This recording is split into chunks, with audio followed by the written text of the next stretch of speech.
This is the thing, there's opportunities for innovation and for change wherever you look, no matter what you're interested in. I mean, even on the Google example, there's a platform called Ecosia, a search engine, which is amazing. And every time you use it, you plant trees.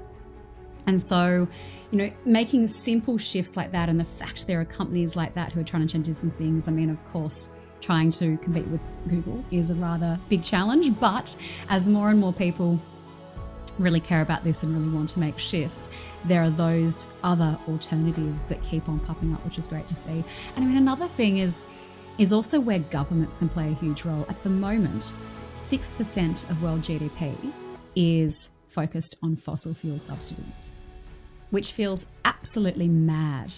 If you think 6% of world GDP, if we could redirect that towards enabling renewable energy, towards enabling the circular economy, because of vested interests, there is so much government money, taxes money from the people going towards fossil fuels.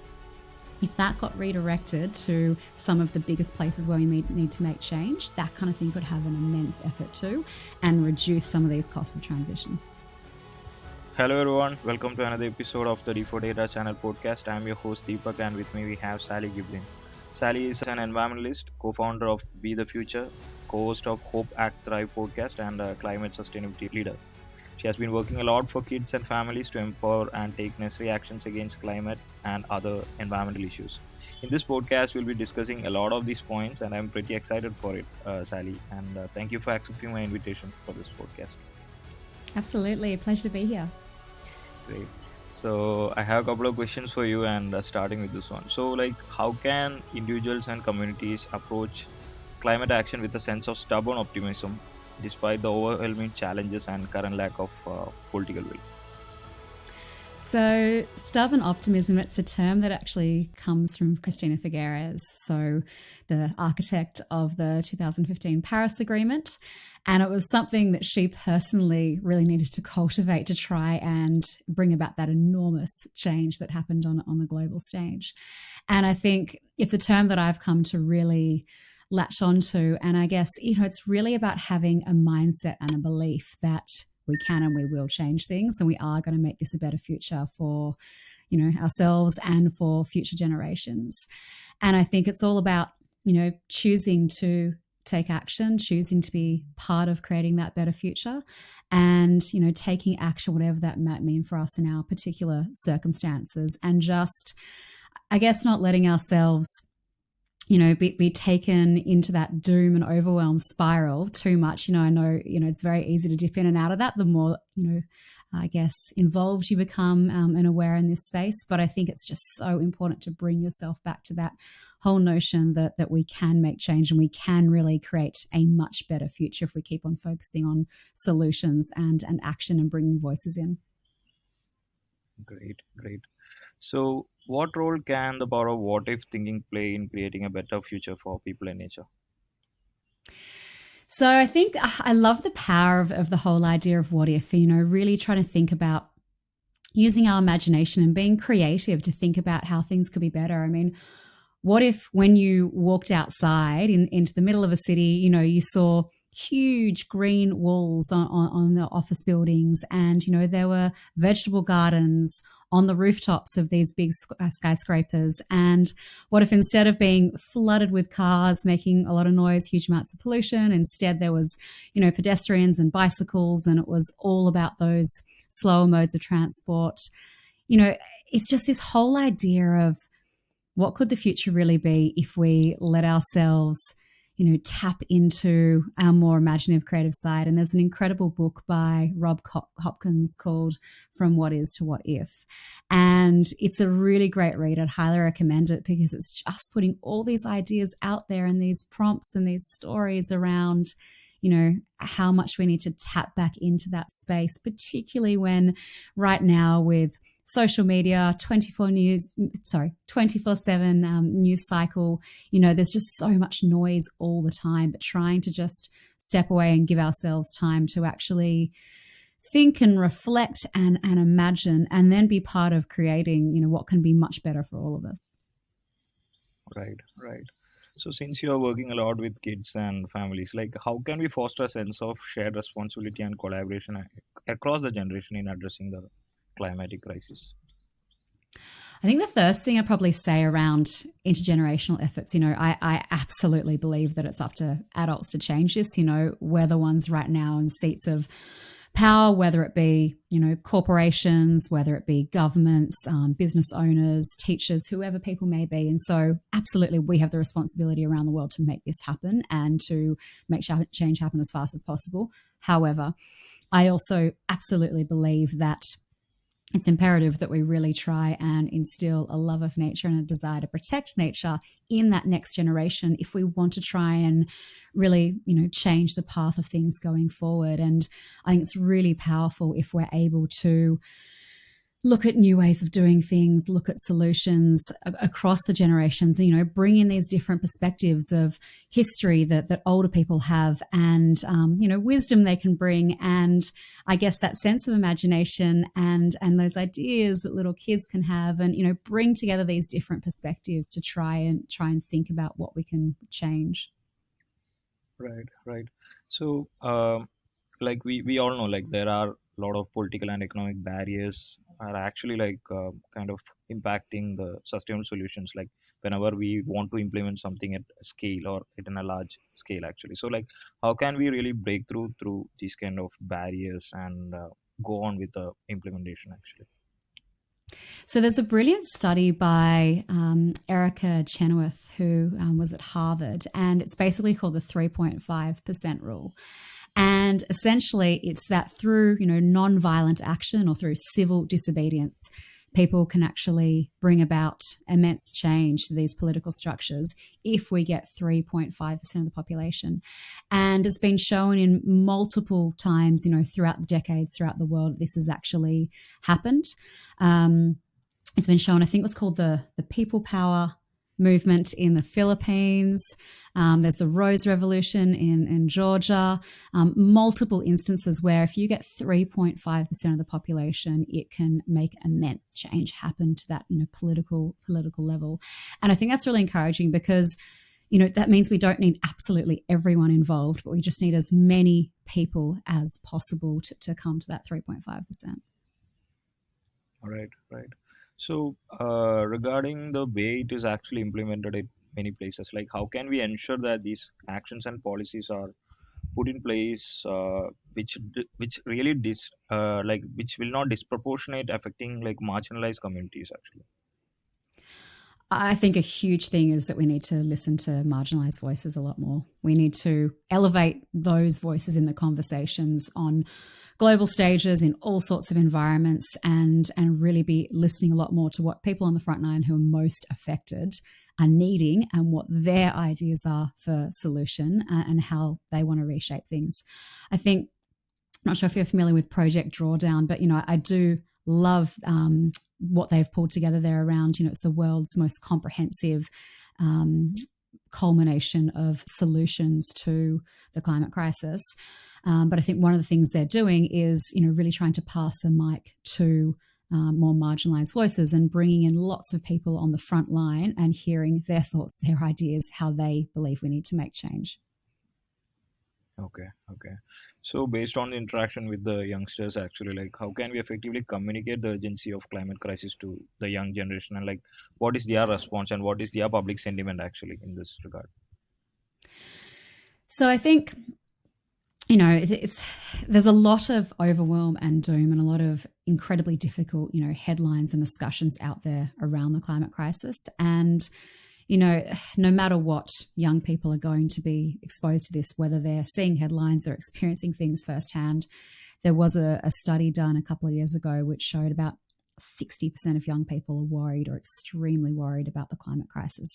That is sort of the 16 to 24 age bracket, but of course that'll keep filtering down, anecdotally to the younger kids as well.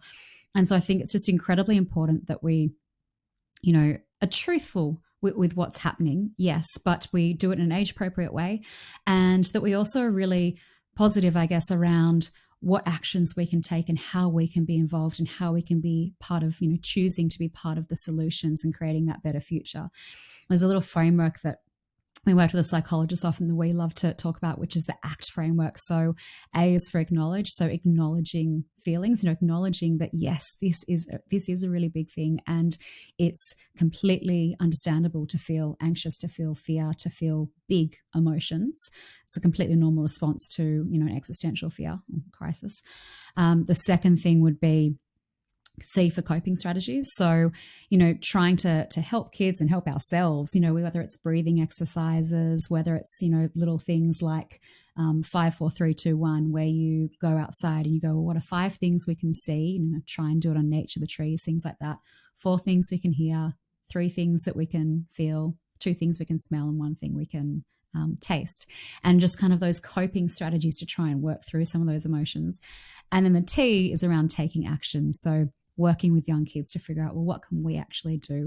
What's something that we could do? Whether we could draw a picture to, send to a minister in the government, or can we go do a little pick, or whatever might come to them, because studies definitely show that if we take action and start behaving and choosing to behave in a certain way, that does really help with navigating some of that anxiety. It won't make it go away, but it makes it easier to navigate. Right, right. So, over to the other aspects actually. So, like regarding some of the examples which you would have witnessed based on like the community-based solutions which have been successful in addressing the climatic crisis. So, like, could you talk about any of them?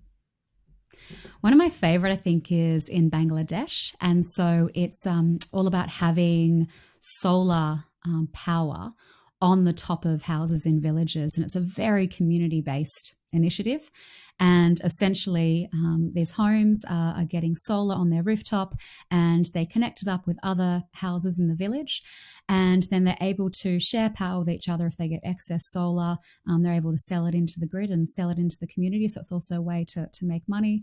And there's something like 5 million homes now in Bangladesh that have that solar power. And so I think that's a really wonderful example of something that is enabling people to do more, to be able to, study into the night and do things in their homes maybe they couldn't have before.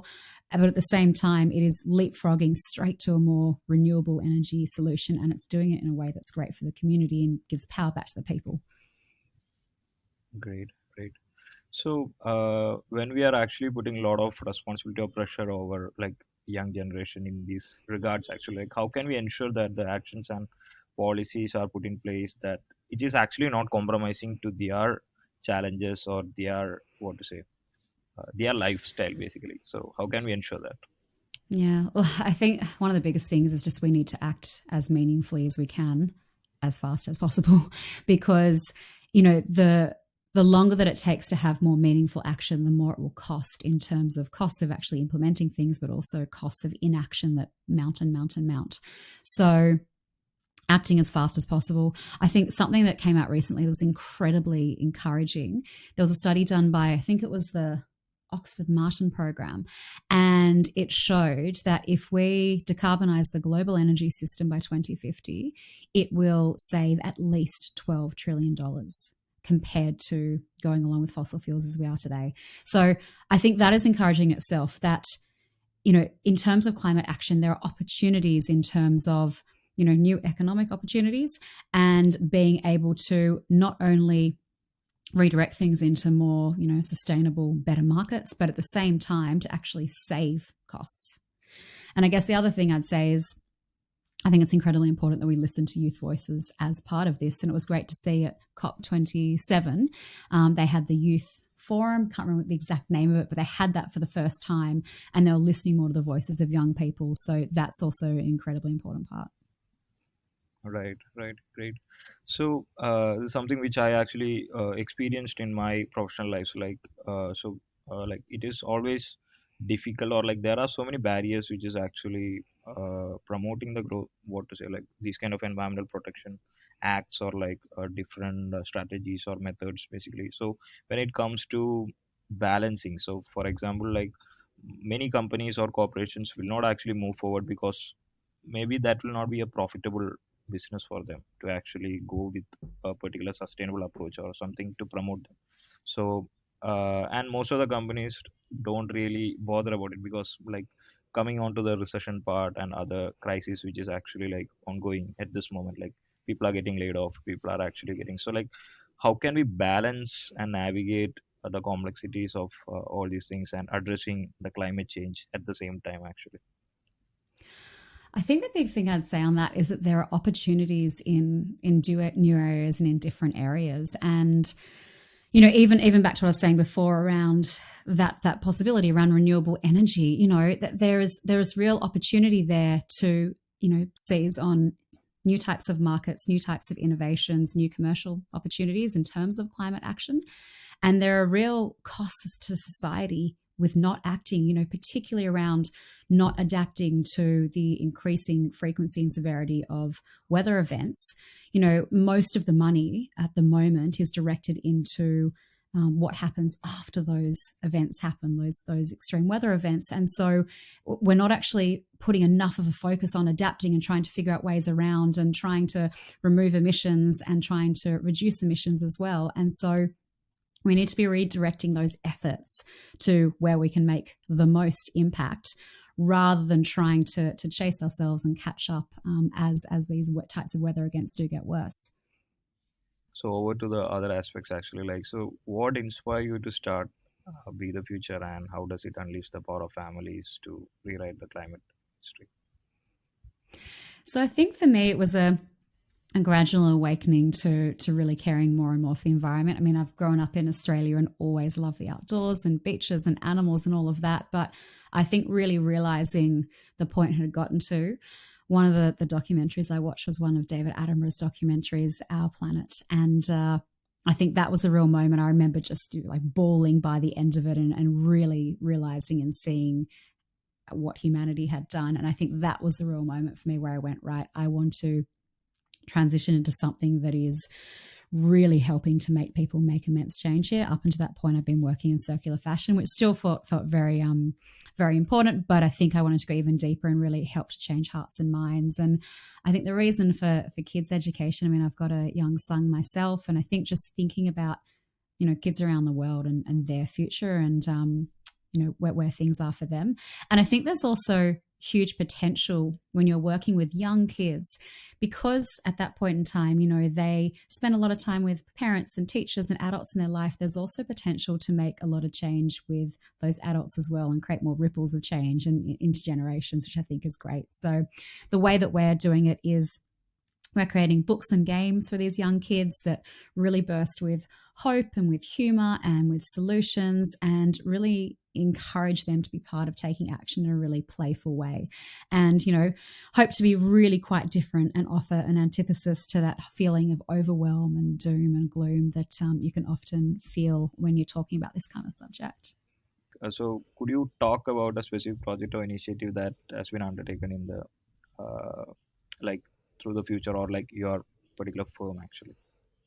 Yeah, sure. So very exciting at the moment. We're actually developing our first collection of books and games for young kids. And the first collection is focusing on plastics in the ocean.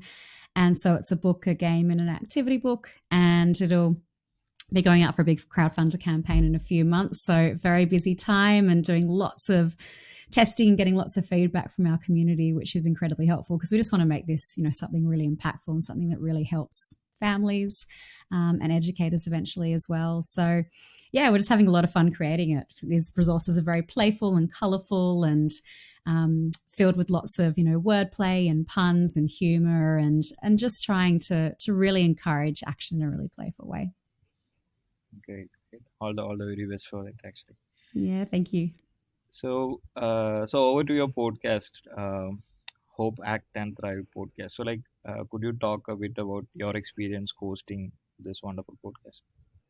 Yeah, sure. So we've had a couple of seasons. It's all about having bite-sized conversations with leading climate thinkers from around the globe. So we've, talked to climate comedians, climate storytellers, climate psychologists, all sorts of different people. And I guess it's just been a really amazing way to, get quite inspired and hear about different approaches, different solutions, hear different voices and what they think needs to happen and what change needs to be made. And I think the thing I love about it is that you're seeing so many different people take different approaches, where they've got skills, where they've got a passion and they're making an impact there.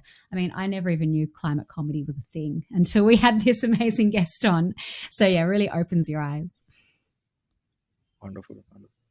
So, this is my last question actually. So, what are some of your long-term aspirations for Be the Future and your work in the environmental movement? So I think the biggest thing for my co-founder Helen and I, we just want to, help make as much change as possible in terms of creating that better future for next generations and really trying to help create that, planet where people and nature thrive. And so we're just trying to, I guess, change as many hearts and minds as possible and get as many people involved as we can, because the more people that are making change, the more that then inspires other people and continues to make ripples. So we'd love to, inspire 1 million families within the next 5 years and then go from there. Great, great. So once again, thank you so much for being my guest today, Sally, and really wishing all the best and good luck. Thank you very much. And thank you for having me and taking the time to chat. It's been wonderful to speak to you, Deepak.